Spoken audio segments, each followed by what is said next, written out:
Okay, so let us start the week 6 or 7, I'm not sure.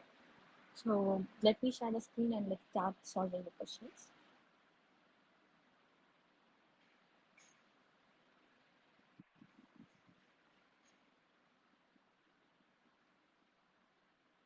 The first question goes like this. So signal x of t is equal to exponential of minus 2 pi bt, where b is some constant. It is acting as an input to an ideal low pass filter with bandwidth B hertz. The output is denoted by Y of t. They are asking us to evaluate the energy function, that is a difference between the output and input signal, which is ranging from minus infinity. They are asking us to calculate the energy of the signal Y of t minus X of t. So this is the question. I suppose I can, and you guys can understand the question.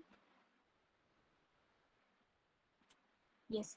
So trying to figure out how this can be done. I'll start solving the question in around 2 minutes. So it's actually a simple question where you need to just draw out the graph for both x of t and y of t and try subtracting it, whole squaring it, and integrate from minus infinity to infinity.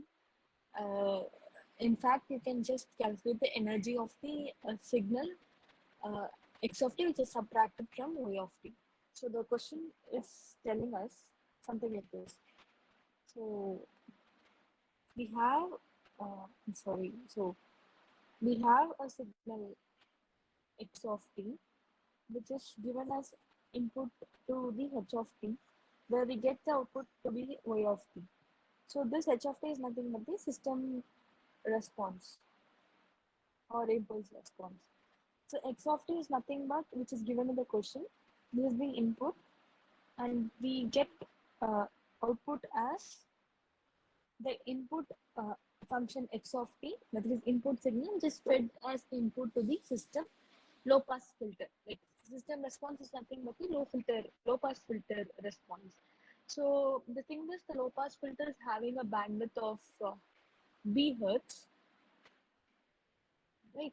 So they are asking us what is the output, which is denoted by y of t.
Okay, you guys can just copy down this question. You can try solving it. I have not solved this question yet, so let me also figure out what is the solution for this. Uh,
okay, let us have this question aside.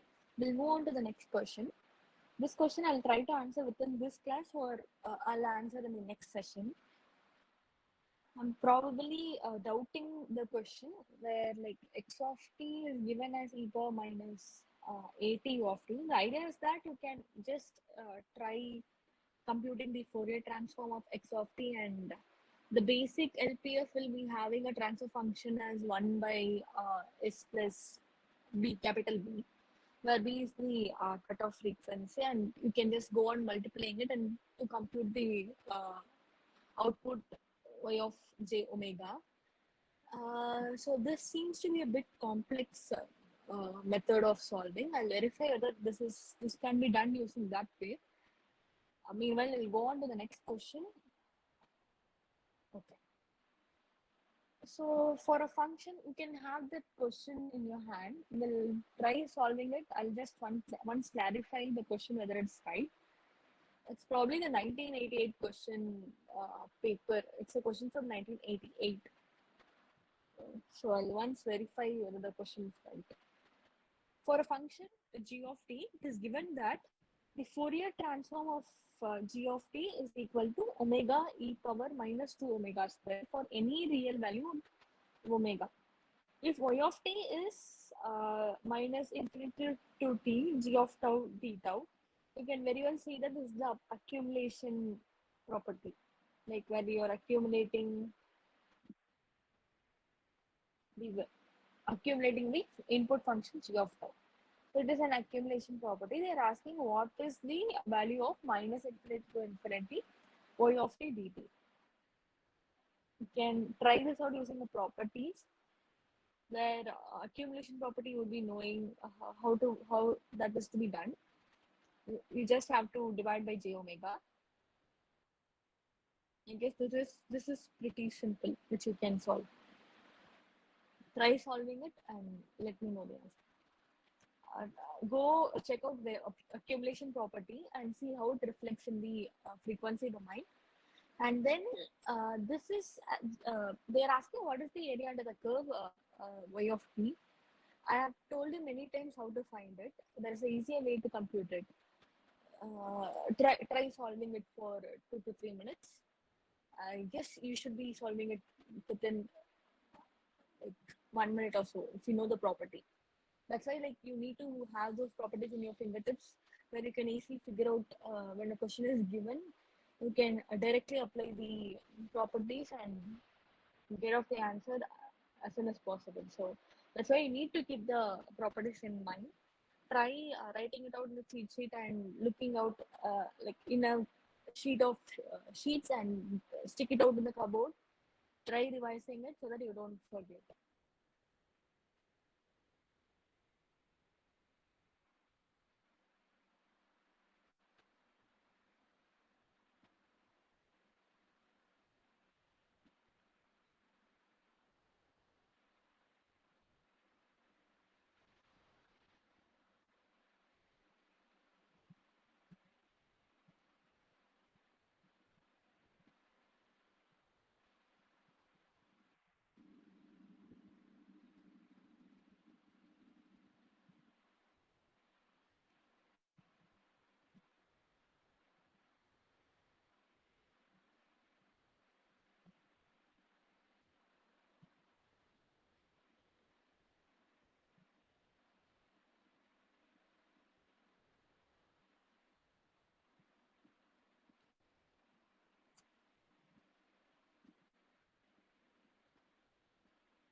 Any answers from you guys?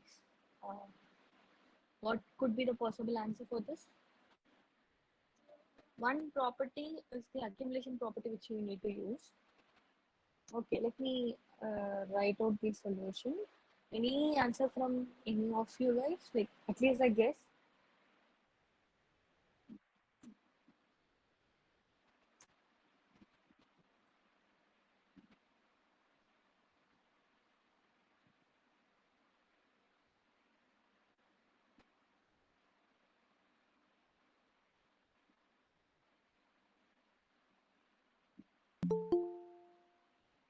Okay, so let me write out the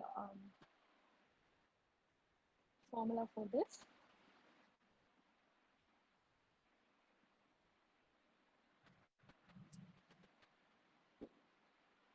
Okay, so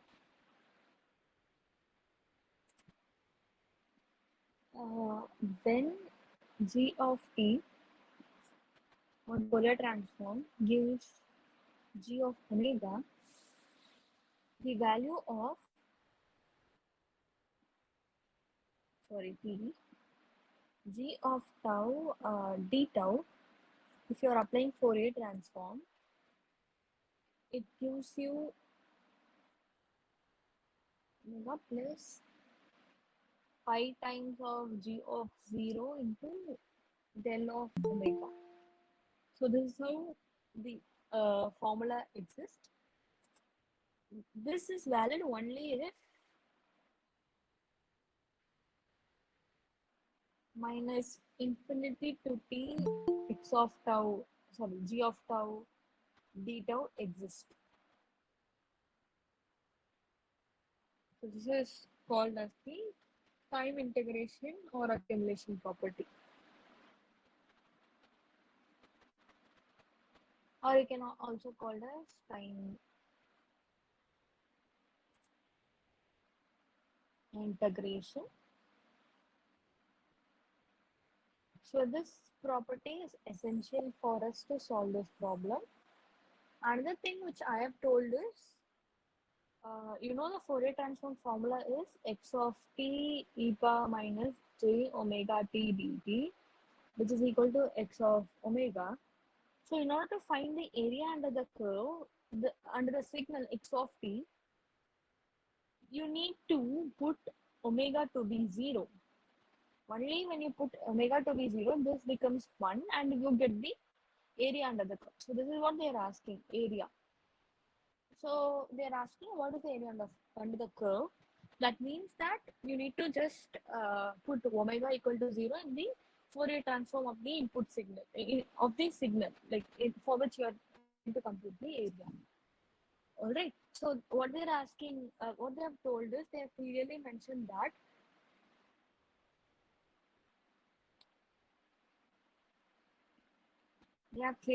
that this is g of omega, and this is the accumulation property, meaning y of omega is equal to g of omega divided by j omega plus 5 into del of omega into g of 0. So how will you write this? G of j omega is given here. So omega e power minus 2 omega square divided by j omega plus pi into delta of omega. What is g of 0? It is anyway 0 because omega is there. So you put 0, 0 into 1 is 0. So you'll be finally having it as, sorry. So you'll be finally having it as e power minus 2 omega square by j. So this is what is y of omega. As I told you, this is they are asking us to compute the area under the signal y of t. That means what you need to do? Anybody can say what is the final answer? Now you can easily say, right? Come on, it's the last step which I am asking you to do. So you have y of omega. Good, Sai Swati.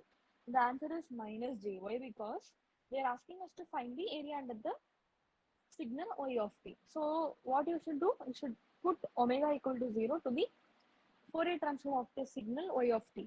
So this is what you have found. The Fourier transform is what is here. Now you just need to put 0, which is equal to 1 by j, which is equal to minus j. Any doubts in this question? Am I making it clear how this can be done? So whenever they are asking you in order to compute the area, or if you are giving something like this, some function like this, you just need to go on uh, substituting omega to be equal to 0 in the Fourier transform of the signal y of t. So that's the thing you need to do. Otherwise, if you're like going by the time domain steps, then it will be very hectic for you to solve the answer and to get the option. It will be very time consuming. So that's why like we go for Fourier analysis, because all these Fourier analysis are made for us to ease the complexity and computation purposes. Okay, so let's go on to the next question. So one easy question which I can give you. The second moment of a Poisson distributed random variable is 2. What is the mean random variable? That's what they are asking. Try computing this. It is very easy. Just need to know how Poisson, like what is the mean of the Poisson distribution and what is the second moment of the Poisson distribution. Second moment is nothing but the variance. Is it? Try solving it.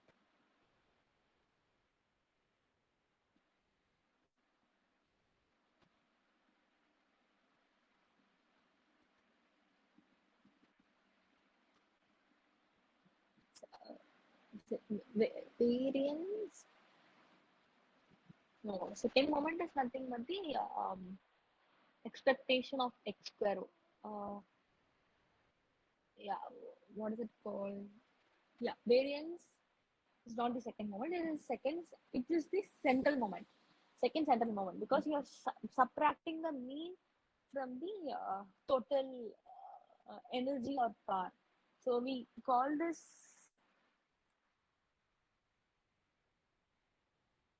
E of x square to be the to be for computing power or energy of the signal.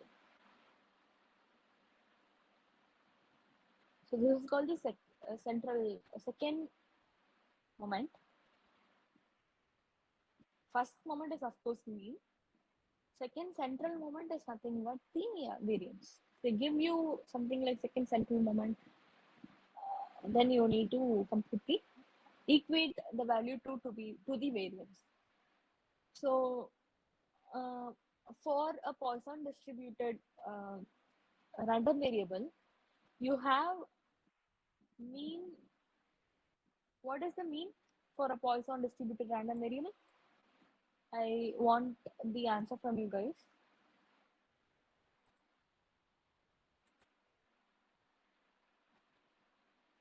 What is the mean, like tell in terms of a lambda, suppose in case, good.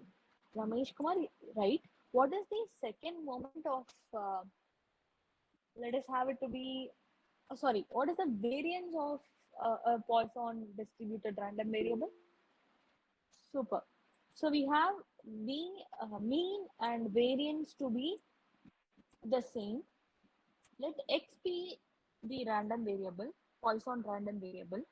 We have E of x to be mean and E of x square to be the second moment which they are talking about. They are talking about.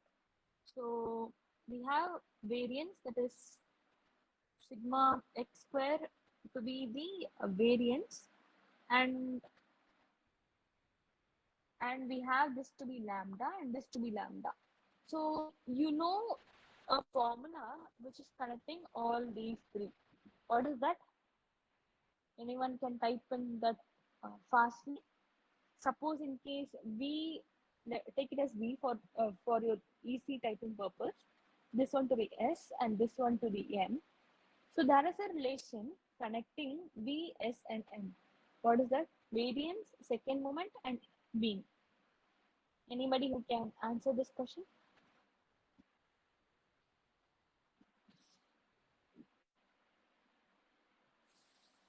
Write it in terms of V, S, and M. Variance, second moment, and mean.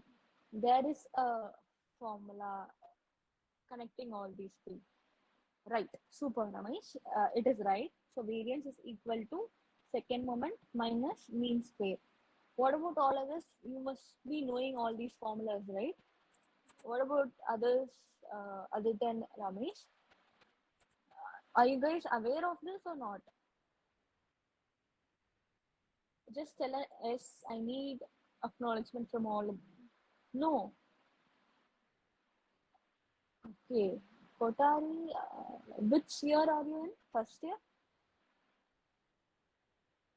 Yes, good. You know, you have studied about random variables or okay, so these things will be coming in random variables. I suppose you might not have undergone a course called random variables and random processes. So if you're going into that, probably you should be knowing all these. I think you might be young, so that you wouldn't have gone through that stage. Okay, so these are very elementary things which you should be knowing. So now that from Ramesh's answer, we have variance to be lambda. Second moment, they have told it is 2. And again, we have lambda square. Now solve this equation. What you will be getting? Lambda square minus lambda minus 2 is equal to 0. On solving this, what you will be getting? Answers from you guys? Good. Lambda is equal to minus 2 comma 1. So now that, can lambda be negative? Can lambda be negative? Why or why not?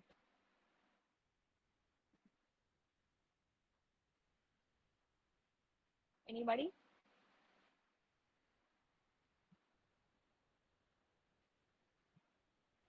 So lambda can take two values. One is 1 and one is minus 2. Can lambda be negative? Why? Yes, no is right, but why?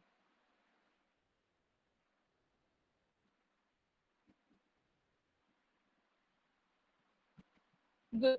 So anyway, good Anirudh. So anyway, what the actual meaning of variance is the spread from the mean. Suppose you are having Gaussian random variable. Say you, I hope you guys know about Gaussian random variable. So Gaussian random variable is defined as having a mean and variance. Mean to be some x and variance to be some y. So if you're having some random variable, Gaussian random variable with the mean x, and you're drawing something like this, y is nothing but defined as the spread of the random variable from the mean. So that is what is meant by variance. Variance is nothing but the spread of a random variable from the mean x. So it is actually known as a spread. So spread can be negative. Therefore, lambda is equal to 1. So the answer should be 1. Got it? So whenever they ask such type of questions, you need to be well prepared to answer such questions. By knowing just the mean and variance, this is even more easier for us. Shall we go on to the next question? We'll move on to the next question. We'll go on to the next question. The Fourier transform of a signal h of t is given by h of j omega is equal to 2 cos omega sine 2 omega by omega. Because my handwriting is clear. They're asking what is the value of h of 0 to be.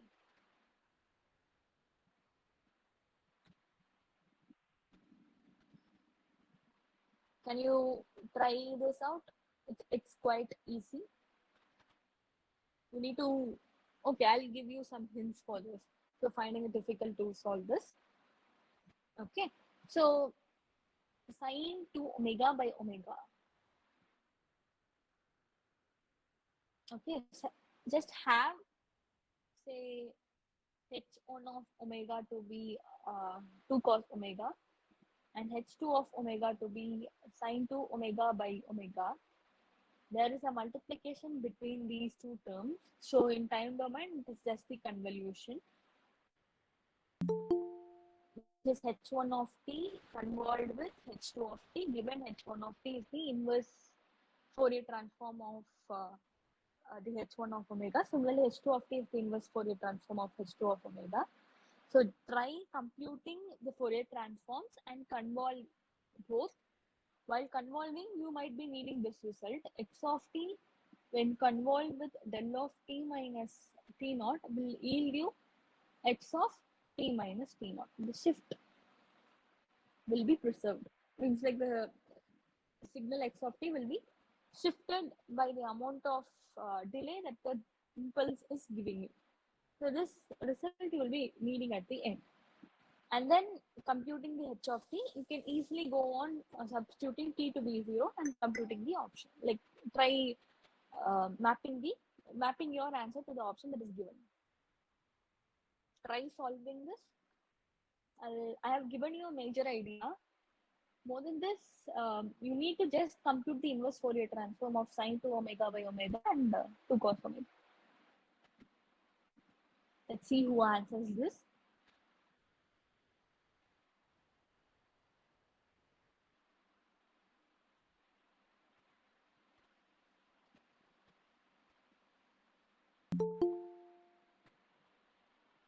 Please join within time so that you don't miss out anything from the beginning.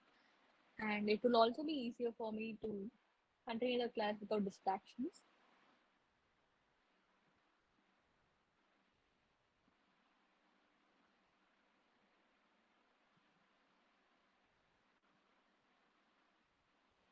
Okay, let me go on with asking. Okay, solve it.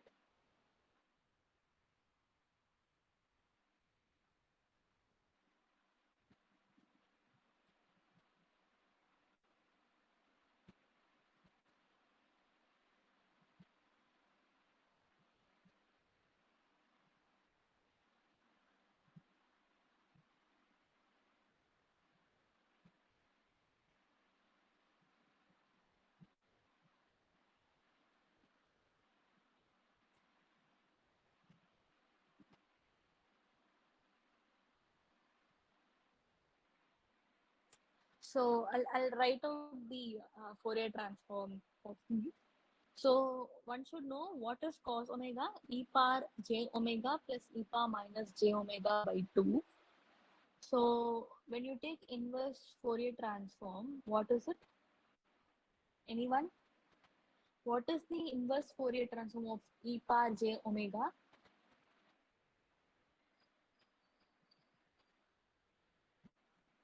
Okay, so del of t gives you a Fourier transform of 1. What about e power j omega? Sorry. So it should be time shifting property, right? So del of t minus t naught gives you a Fourier transform of e power minus j omega t naught. So now just compare this and this. So what in place of t naught should be in order to get e power j omega? Anyone? What should be in the place of t naught to get a Fourier?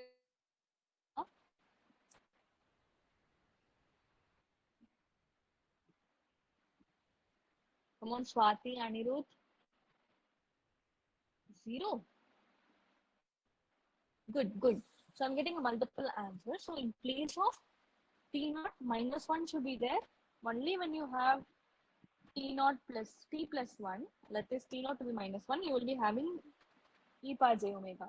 Similarly, only when you have t minus 1, you will be getting e power minus j omega. So in that case, you are having the inverse Fourier transform to be del of t plus 1 plus del of t minus 1 divided by 2. So this is the inverse Fourier transform of cos omega. Right? Simple as that. It is looking as simple as what I have done. Okay. That is all for computing the inverse Fourier transform of cos omega. What about the next one? That is, we know that a rect of t by tau. What is t by tau? Just draw the rectangular function, which is ranging from minus tau by 2 to tau by 2 in the time domain. That is h of t. And its Fourier transform is nothing but a tau is a like sampling function of omega tau by 2, or you can write it as a tau sine omega tau by 2 divided by omega tau by 2, or you can have it as 2a sine of omega tau by 2 divided by omega. So this is what you can have, right? So now you need to again compare what tau you should put in order to get 2 omega. So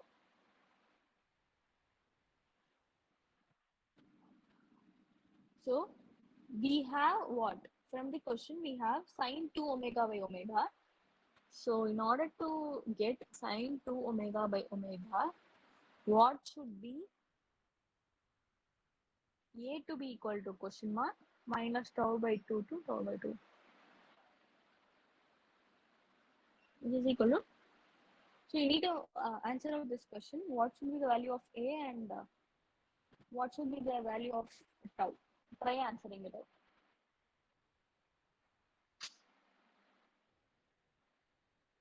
What are you thinking about this?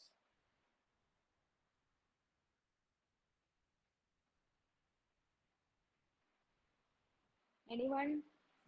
What should be the value of a as well as what should be the value of tau from this?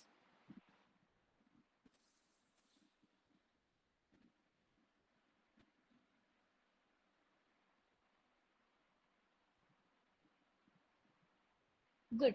So a should be 1 by 2 and b should be tau should be minus 4, which is tending us to get a Fourier transform like this. So sorry, inverse Fourier transform like this. So this should be h2 of t.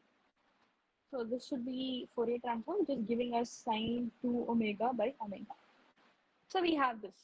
So we have h2 of t and we have h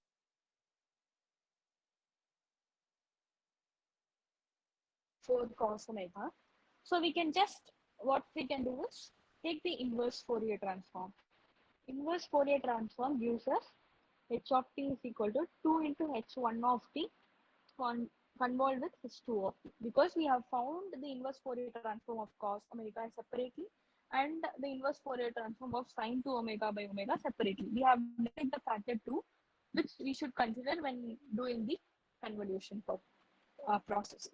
So I'll write it here separately. What we have, h2 of t is something like minus 2 to 2, 1 by 2, h2 of t. And this should be convolved with h1 of t, which is having a value of half at 1 and also at minus 1 half. Because it is evident from the function which I have written, h1 of t, right? Impulse means you have one impulse function at t equal to minus 1 with amplitude 1, and similarly at t equal to 1 you have another impulse function. So that is how you can draw, and with an amplitude half. So now you need to encounter this 2 into your, like you need to add that 2 into your calculation. So when you're multiplying by 2 with one function, you can multiply by 2, right? So you can multiply with 2 and make it as 1. That is as per your wish, or you can make the amplitude of the rectangular function to be 1. So that's as per your wish. But you should not multiply both the functions with 2. That you should not do. Only once you can multiply 2. The amplitude should be multiplied by 2. That is what 2 means, right? You should only multiply the amplitudes by 1 by 2. Whereas the scaling or compression, anything is remaining undisturbed. So now convert. I told you this shifting this property, right? So now you have an impulse function at -1 and you have an impulse function at 1. Now you need to shift, like have it as like this. H2 of t convolved with del of t minus 1 plus del of t plus 1. So you have what? By using the theorem which I told you just now, the same signal x of t will be shifted by the amount t naught, right? So that is how it is now. H2 of t minus 1 plus H2 of t plus 1. So now we need to shift H2 by 1 in the left hand side and H2 by 1 in the right hand side and then add it up. So how will H2 of t minus 1 be shifted by 1 in the right side, or what is this? Right or left? This side you should shift. You should just delay the function H2 by 1 unit. Similarly, you need to advance the function by 1 unit.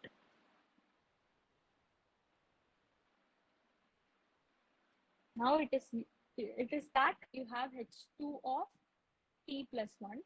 You need to simply add them in order to get H2 of t. So what is that you will be getting?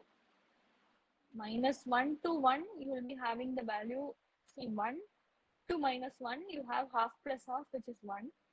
From 1 to 3, you have the amplitude to be 1 by 2, and here also 1 by 2.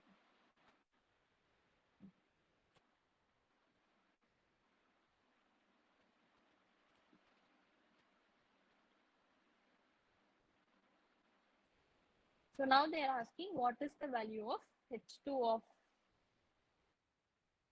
okay, I'm sorry. This should be H of t. So what we computed now is H of t. We just added, right? So this is becoming H of t. And now H of 0 is equal to 1. This is the answer. So the answer should be 1. Clear up to now what I have done? Anyone have any doubts, like apart from the initial parts where I asked you questions and you guys answered? Half, 4 and all these convolution part, is it clear? H1 of t convolved with H2 of t, how is it coming like this? And how I added them to compute the final impulse response. You guys are clarified about this? Anyone have any doubts in this?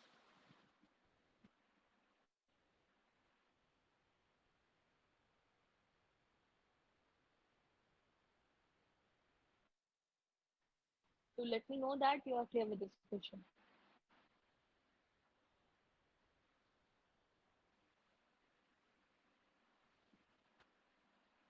I'm waiting for your responses. If it's not clear also, tell me at which point it's not clear. Good, Ramesh. What about the rest? I have 19 people on board and only one is telling it's clear. Shikesh, Yaragola, Hariprasad. Good. How about good, Swati? What about the rest? I can see only the 4 constant people replying. Yes. So I guess it's clear with everyone. Okay, good. So let's move on to the next question. We'll get this question. So what is the value of sigma n is equal to 0 to infinity n into half power n? So what is the value of this?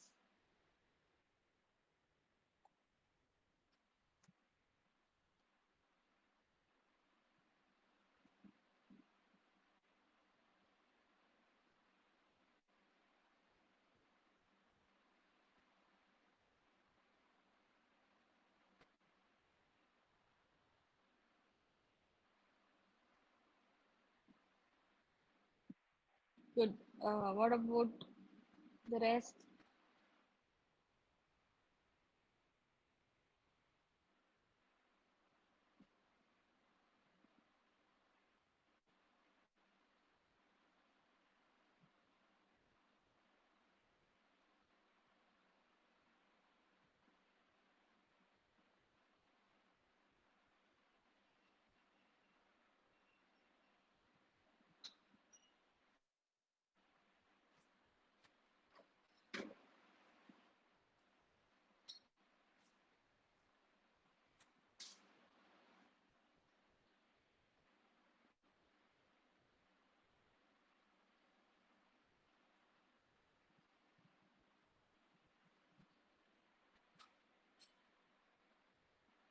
Okay, then we'll skip this question. So this is a AGP which you need to compute the sum up to infinity terms. Okay, so we'll move on to the next question. So a system with transfer function h of z is having an impulse response which is defined as h of 2 to be taking the value 1 and h of 3 to be like taking a value of minus 1 and h of k is equal to 0 otherwise. They are asking us to consider the following statement. The first statement to be h of z is a low pass filter and the statement to be h of z to be an FAR filter. So out of these two statements, uh, out of all the four options, which option could be probably right? So try working on this question. So this can also be written as h of 2 is equal to 1, h of 3 is equal to minus 1, and this is kind of 2 and 3, and this 1, and this is minus 1. So this is what is h of.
Okay.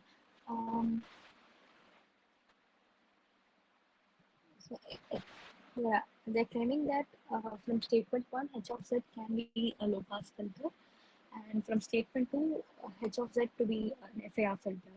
So for h of z to be an FAR filter, we should have a finite impulse response. So as from what I have drawn, it's having an impulse at n is equal to 2, time instant 2, and at time instant 3, it is having an amplitude of minus 1. So from this, we can see that it is a finite impulse response. So h of z is an FAR filter. Only when it is having something like h of n to be a power n u of n or a power mod n, these are all infinite impulse responses. So when this comes, h of z can be should be an IR filter. So since the impulse response is having only two finite impulses, so this is told to be an FAR filter. So from this, S2 statement 2 is right. So we need to verify whether statement 1 is right or not. So we have h of n to be del of t minus 2 minus del of t minus 3. So this can be written from the plot which I have plotted here. Right. So at t equal to 3, one impulse function is there with amplitude minus 1. At t equal to 2, like it's not t, it is in discrete time, so we should have it as n. So now when you take discrete time Fourier transform on both sides, you'll be having as h of e power j omega is equal to e power minus 2 j omega minus e power minus 3 j omega. Just now I discussed about this. It's by time shifting property. So when you can see this, you know that low pass filter is something like this. That is at omega equal to, it should pass all those signal contents at omega equal to 0, and at high frequencies omega to be equal to 5, it should not allow any frequency content to be through the filter, right? So this is what is LPF. And for HPF at omega equal to 0, that it should not um, pass any signal at frequency DC frequency, and it should pass only the frequency contents at higher frequencies. That's what high pass filters will do, right? So now, in order to ease our process, what we can do is we can just substitute omega equal to 0. When you're substituting omega is equal to 0, you can see that e power j0, which is equal to 1 minus 1, which is equal to 0, which means that the above filter cannot be a low pass filter because it does not pass any low frequency contents through it. So once you can also verify it like this: omega is equal to pi h of e power j pi, so which is equal to cos 2 pi is 1 and cos 3 pi is minus 1. So you have 2. So which means any signal with frequencies, higher frequencies can be passed through this filter. That's what it means, because the filter is such that at omega is equal to 0, it is 0, and at omega equal to pi, the amplitude is 2. So this is resembling the high pass filter which I just now drew.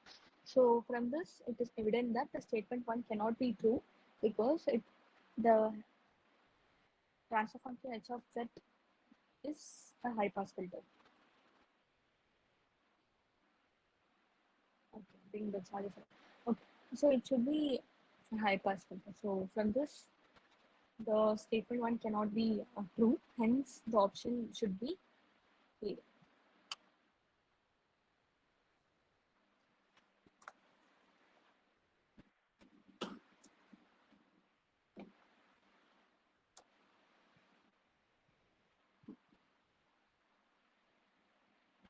Okay, so is this question clear?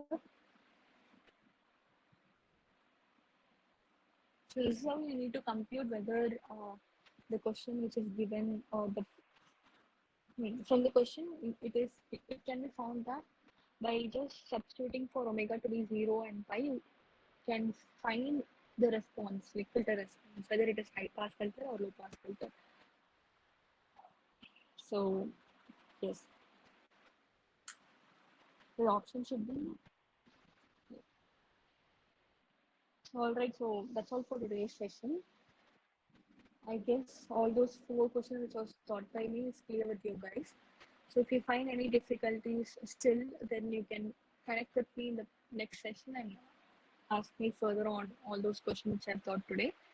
If you have any more unclarified doubts. So we'll meet on next Monday at 6 in the evening. Okay. So a filtered response.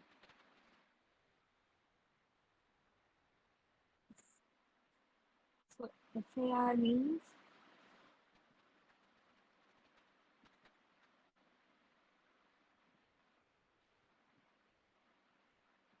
finite impulse response. So when you are plotting the impulse response, you have one impulse at amplitude 1 at time sample 2 and one impulse of amplitude minus 1 at uh, n to the 3. So you can find that there are only finite number of impulses at the time samples that is given. So when you are having, like, take to be a power n u of n, that means a square, something like it goes on up to n is equal to infinity. So this is a response of IIR and this is a response of FAR because only finite number of impulses is present at the given time samples from the question. That's how I said it's FAR filter.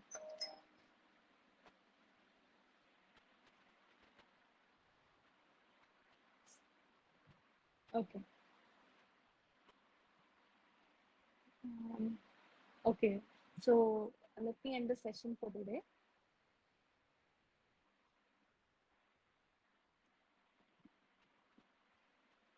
Uh,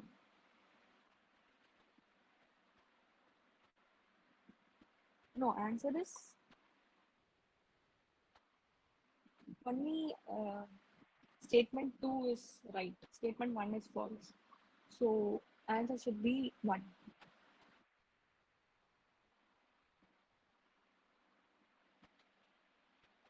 Thank you. Thanks for joining.